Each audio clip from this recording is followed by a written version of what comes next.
Welcome to the show, guys. Got an exciting one here for you. We are talking about 5 overrated fantasy football players for 2022. Yes, these guys are higher in the rankings, and I just think they're overrated. They're too high on the rankings. I'm not sold on the performance. I'm not even sold on these guys as a player yet.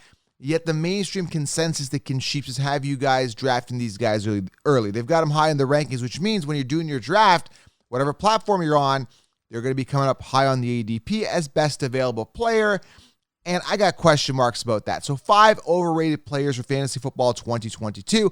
If you absolutely want to crush your drafts, get the 16-round draft solution. I've linked it here below on YouTube, or head on over to thefantasyfootballaccounts.com. Check this out, guys. If you use promo code TUBE20, you save yourself 20% and get in at the lowest price of the season. Guys, fantasy football will be here before we know it. I'm super excited. I know you guys are as well. We're entering draft week, and when draft week happens, that is perfect because that's when I start laying out 16-round draft solution and figure out the depth charts and figure out all the optimal players drafted in each round. Get the 16-round draft solution right now, guys. You will crush your leagues. Go do that right now, all right? And if you are new to the channel, I know a lot of people follow the channel or click on the thumbnail like, hey, that's interesting. Make sure you guys subscribe. So there's a lot of people subscribed, but there's a lot of people watching that aren't subscribed. So click the subscribe button. Really helps the channel, and thumbs up. And in the comments below, want to make it interactive. If you are on YouTube, if you're in the car, don't worry about it. Just chill out, relax, keep driving. If you're on a computer or on the phone, watching on YouTube, make sure in the comments below. Or if you're in the car, pull over, go on YouTube, leave a comment below. Let me know who your overrated player is. Want to make this interactive. Who do you think is overrated for fantasy football 2022? Love to get your feedback. All right. First guy here. Now, I've been avoiding this guy for years, and I've been telling you to avoid him for years. Last year, busted significantly based on his average draft position. Just years to wow me. I'm not wowed. Well, you can make a debate here. But the guy I'm talking about first and foremost is Nick Chubb. Nick Chubb was drafted early in all drafts last year. When I say early, like end of first round, everybody loved him. The mainstream loved him. And I warned against this guy because every year Kareem Hunt is there, he outperforms him in PPR. Kareem Hunt is the better running back, whether you like to admit it or not, whether the mainstream like to admit it or not. Now, Nick Chubb is a great pure runner, pretty good goal line guy, although last year only 8 touchdowns. Now, he did have 1,259 yards, 228 attempts. Now, Kareem Hunt was pretty much banged up last year. I don't know how many games he played last year. I got to pull it up. But Kareem Hunt actually played, 8 games last year. Now, Kareem Hunt wasn't even on the field the entire time. Yet Nick Chubb struggled. Now, you could say, they had quarterback issues or, they hadn't figured out that offense. But they've had years to figure out the offense. They've had years to show us they could do it. Nick Chubb, again, finishing 13th last year in PPR. Currently sitting 12th in PPR. How ironic is that? Copy and paste. All of a sudden, he had a bad year. Now he's not really as loved. He's still loved and still overrated because if you look at him in standard, he's sitting top 10. He's sitting 9th on the Consheeps rankings, but again, 12th in PPR on their rankings. So I'm looking at Nick Chubb thinking, his ADP is a little bit better, but I just think he's an overrated fantasy player. Again, he's a good pure runner, good running back in reality. But in fantasy, I've always found him overrated. And last year is a perfect example. And the years prior, because he got hurt one of those years where he was drafted early, all those years he's been completely overrated. So in 2020, he played 12 games. That was another year where he busted based on his ADP. 191 points in standard in 2020, 207 in PPR in 2020, and then last year, 215 points PPR. Nothing sensational. Now, he did have the good year in 2019 with 255.2 points. That year, he had just under 300 attempts with 298. Hasn't seen that type of volume since 2019, right? Just not a big volume guy. He's overrated. I don't know how to tell you this, guys. He's overrated, especially with Kareem Hunt there. Just not sold on him. Again, the mainstream put him in the top 10 in standard, which is absolutely ludicrous. Just not a guy that I believe in. And what's sad is there's people that are going to get more volume than him are sitting behind him, guys like David Montgomery, right? So I won't get into too much on players I like over him, but I will tell you he's overrated. Okay, so that's the first guy. Second guy here, and I don't see it. I don't know what the hype is with this guy. People seem to love him. The mainstream consensus had him last year in the top 10, and he busted. I told you he busted. The guy I'm talking about is A.J. Brown, so you know who I'm talking about. Currently sitting right now, guys, sit down in your seats. This is not a joke. 6th in PPR. Now, what you say, Joe, they always copy and paste rankings, Joe. How come they're not copying and paste A.J. Brown because he finished 32nd last year amongst wide receivers, so you'd think they'd put him 32nd. Guys, overall, they copy and paste, but there's occasional guy they're biased about or they think that he's actually good and they're delusional or they're trying to save face from last year, the mainstream are. But A.J. Brown is the guy that's their boy. They love this guy. He was a top 10 guy for them last year, and he busted, so they're trying to save face. A.J. Brown is not that good. Now, you can say, well, Joe, A.J. Brown had two 1,000-yard receiving seasons in his first 2 years in 2019 and 2020. 2021, he had a bit of a bad year, only played 13 games. Played 16 games his first year, 14 the year after, 13 the year after that, which was last year. 869 yards, so he was under that 1,000 yards finally, and 5 touchdowns. So he was down overall. So they're assuming he's going to come back up. I see what they're thinking here. But understand, guys, if he's there with Tannehill still, Tannehill doesn't throw for a lot of volume, run first team. And understand, A.J. Brown had an opportunity to thrive last year with Derrick Henry being out for half the season. Still didn't thrive. Still finished 32nd amongst wide receivers, busted. As I told you, he would bust last year. Everybody had, Julio Jones and A.J. Brown near the top 12 in PPR last year. I'm like, yeah, guys, the volume isn't going to be there. Ryan Tannehill does not throw as much volume that you guys think he does. So it's crazy. It's ludicrous how they still have him 6th amongst wide receivers. I'm not spending that. There's so much depth, guys. Amon-Ra St. Brown, Michael Pittman, Darnell Mooney, Devontae Smith. Again, I could keep going with wide receivers. They go on for days and days and days. There's so much value. Christian Kirk, you can get wide receiver ones. Elijah Moore, you can get wide receiver ones later that are easily going to outperform A.J. Brown, and you could stack them later, okay, guys? I'm not sold on A.J. Brown. I don't believe in A.J. Brown, and I think he's way overrated, okay? Next guy here, again, I like this guy. The guy I'm talking about is Deebo Samuel, just so you know who I'm talking about here. Deebo Samuel, overrated. Now, I like Deebo Samuel. I liked him last year. I loved him last year. I love Deebo Samuel so much because the mainstream had Brandon Ayuk. Yes, sit down in your seats, believe it or not. If you guys, some people don't remember. They just have recency bias. They're like, Deebo Samuel did good. Deebo Samuel did good, so I'm going to put him in the top 10. He's currently sitting, number 7 in PPR amongst wide receivers. Why? Why do you guys love this guy all of a sudden, sheep? Why are you riding my train this year? I was telling you Deebo Samuel. He was on my show. Google Fantasy Football Deebo Samuel or Fantasy Football Counselor Deebo Samuel on YouTube or just look it up. I did a show with him. I think it was in August last year. Deebo Samuel came on the show. And I'm telling you, he was the one. I was telling them he's the one, right? Yet the mainstream had Brandon Ayuk ahead of this guy. Now, why is he overrated this year, Joe? He did good. That's what you're asking.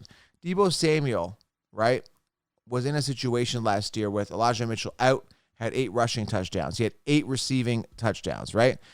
He acted in a way as a running back as well with Elijah Mitchell being gone. So I'm looking at him this year. And then again, now you're dealing with these contract things. He wants to be paid as the highest paid non-quarterback in the NFL. He wants that mega contract.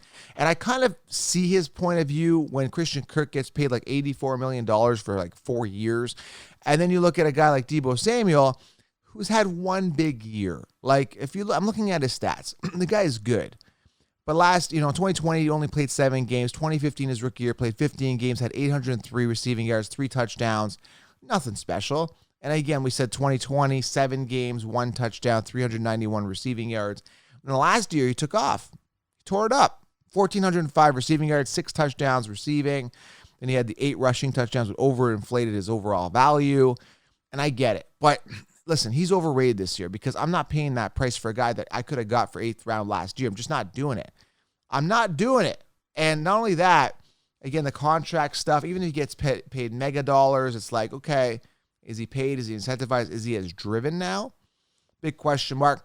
Overrated for fantasy, sitting 7th for a guy that, again, I could have gotten like the 7th, 8th, 9th round last year. Brandon Ayuk was ahead of him. Forget it. Overrated for me. Overinflated based on last year. Contract problems. Maybe some diva problems there. He's, a little over the top, arrogant, saying, I got to be the highest paid. A little bit of drama for me. I'm going to stay away from him, and he's a player I'm going to avoid. Players to avoid, guys, for Fantasy Football 2022. You can say players to avoid, but I just think they're just overrated right now, okay? Not so much, and I'm going to avoid them, obviously, too. but they are completely overrated. Number 4 here is Kyle Pitts. Listen, I liked Kyle Pitts. I was a little wrong on Kyle Pitts last year. I wasn't necessarily wrong. I still got him for decent value, but the thing is, it's like he just didn't perform to the area that I thought he would. I thought he would have had a massive ceiling last year. Now, Ridley's not coming back. Neither is Matt Ryan. Matt Ryan throws a ton. Now, I did some digging for you guys here. So if Mariota starts here at quarterback and Kyle Pitts, by the way, Kyle Pitts is sitting third on the consensus rankings amongst tight ends. Like, he is really overrated right now. Now, the talent is there. This guy was drafted, I believe, in the first round. Huge draft capital the Falcons invested in him, thinking that he's going to perform. You know, he's got the body of a wide receiver as well. He can be a wide receiver, but again, didn't really get the volume that we wanted last year out of him. What did he have? What did he have last year? Let me just take a look at his attempts. The thing about it is, I thought he would have had more volume, which he did not get. Okay, so he had 68 receptions last year, 110 targets. Unacceptable. One touchdown? Like, that's ludicrous. So this was a guy that was 4th pick overall, first round last year. Now, again, going back, I did some research. So if Mariota's starting, okay, the last year we had a pretty decent year was 2016 for Mariota on the Titans. He had 26 touchdowns, 9 interceptions, 34-26 in regards to passing yards, 3,426. His top tight end that year was Delanie Walker. Delanie Walker had 102 targets on 65 receptions and 7 touchdowns. Delanie Walker, obviously Kyle Pitts is better than Delanie Walker, potentially, from what we think on paper. But if that is your peak for your tight end with Mariota, I'm not excited. Now, again, a little more ceiling for Kyle Pitts. Now, his number 1 receiver that year was Rashard Matthews with 108 targets, right? 65 receptions as well. So Mariota, looking at this, does not throw a whole ton. You know, doesn't throw for huge yardage. Not a lot of touchdowns, 26. And again, I'm looking at his 2016 year to kind of compare. You know, is he going to be on a team with a bad O-line? What are they going to do in the draft? Again, this is pre-draft when I'm talking about this. But if Mariota stays quarterback, which I don't know if he is, what the Falcons are doing, then Kyle Pitts does not seem that appealing. We're going to have to see if they're going to need a wide receiver as well. As of right now, sitting 3rd, overrated for me, but I definitely see a ceiling here based on talent, youth, opportunity, and draft capital, because, again, the Falcons invested very high in Kyle Pitts, so they're going to use him. So Kyle Pitts, someone to watch, huge ceiling, but very overrated as of the time it's recording. I could be wrong. At number 5 here, I don't see the fascination here with DeAndre Swift as my number 5 here. Listen, I like DeAndre Swift. I think the talent is there. I think the team is suspect. Looking at his years, he's entering his 3rd season. He's peaked at 151 attempts. He did that last year with 617 rushing yards. Now you could say, well, Joe, he's a PPR guy, sitting 9th right now in PPR in the consensus. I don't trust him. I don't like him for fantasy. Didn't do much last year. Suspect offense with the Detroit Lions. I'm not going to pay it. I'm not going to pay a relatively early, maybe 2nd round pick on DeAndre Swift based on a hypothetical that this guy has a good year. Now, he's had a couple good games last year that show signs of light that this guy could be sensational, including week 7, where he had, like, what do you have? 13 attempts, and then where he got it done was he had a receiving touchdown, and he had 96 receiving yards and 8 receptions. He had 28.4 points in week 7. Right? So he got it done in the receiving game. He got ignited. But that was his top game in regards to targets. He had 10 targets. Well, he had 11 targets in week 1, which wasn't bad. But other than that, it was those 2 games where they were in double-digit targets. But what do you have? Like, a couple receiving touchdowns all season. Nothing sensational. Again, didn't finish the season in his 2 years that he's played on the Detroit Lions.